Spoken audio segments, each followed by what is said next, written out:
un capitaine de navire, un repère pour tout un équipage, et c'est tout un souvenir qui se crée. Lointain, footballistique, celui d'un meneur de jeu doté d'une classe légendaire, mythique. Cette Madeleine de Proust, cette Madeleine de foot, je la dédie à Rai.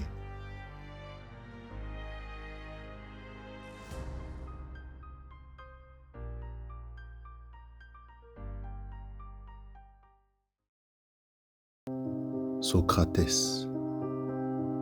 Avant de devenir la légende brésilienne de Corinthians, le milieu offensif a profité de sa jeunesse pour se développer à Botafogo, tel un TGV. Et même au Brésil, un train peut en cacher un autre. Dans la famille de Socrates, j'appelle Rai, le frère cadet. Et comme son aîné, Rai va débuter ses premiers pas chez le club de Botafogo. Sauf qu'il y a une différence. Lors de sa découverte du football, Rai avait déjà 15 ans. Avec du talent plein les pieds, le voici malgré tout parti pour le FC Sao Paulo. Âgé de 25 ans, Rai va devenir la plaque tournante du club, au point de l'emmener à triompher 2 fois de suite dans la Copa Libertadores entre 92 et 93.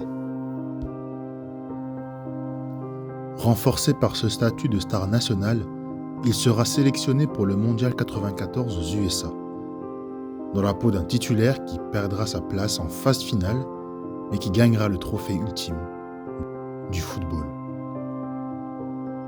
Mais revenons en 92. 2 ans auparavant, le Brésilien prend un choix qui bouleversera sa vie.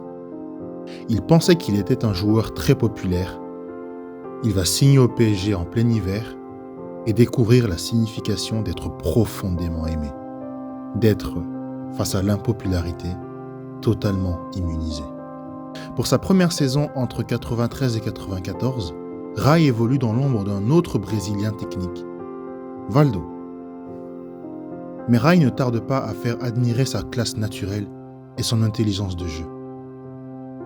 De par ses immenses talents de meneur de jeu, il devient incontournable et le PSG finit champion lors de sa première saison.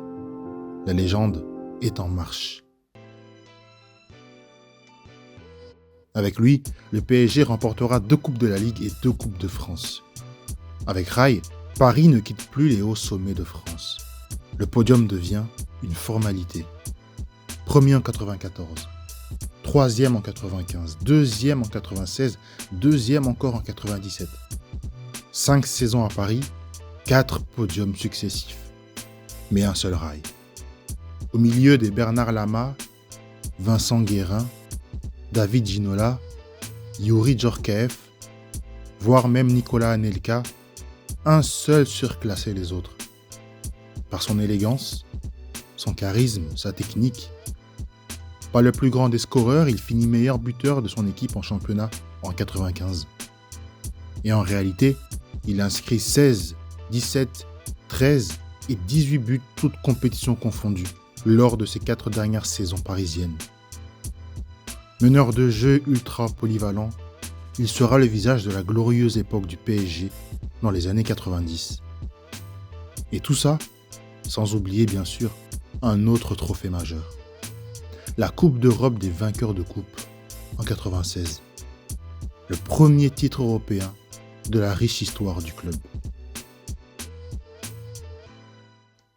Forcément, on finit par rentrer dans le Panthéon, le véritable Panthéon du sport. Le cœur des supporters. Là où siègent les chouchous et les coups de cœur immortels.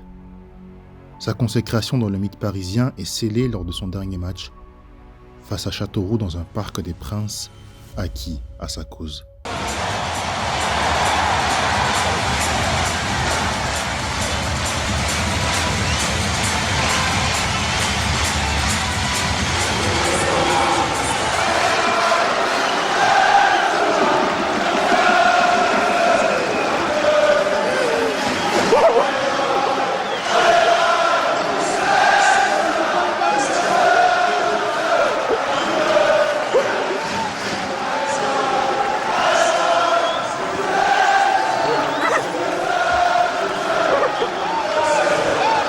c'était le moment le plus émouvant de ma vie professionnelle et aussi un des plus émouvants de ma vie personnelle. J'ai pleuré parce que je pouvais pas plus me tenir, c'est pas, et je crois que le tout a fait qu'aujourd'hui je me sente un citoyen parisien et au même niveau un supporter parisien pour toujours aussi. Vainqueur de la Coupe d'Europe des vainqueurs de coupe, double champion en Coupe de France, double champion en Coupe de la Ligue, champion de France. Rai était un joueur collectif, mais son élégance l'obligeait à se distinguer par-dessus tous les équipiers, au point où beaucoup le considèrent comme le joueur, que dis-je, le capitaine, qui jusqu'aujourd'hui reste le plus important de l'histoire du Paris Saint-Germain.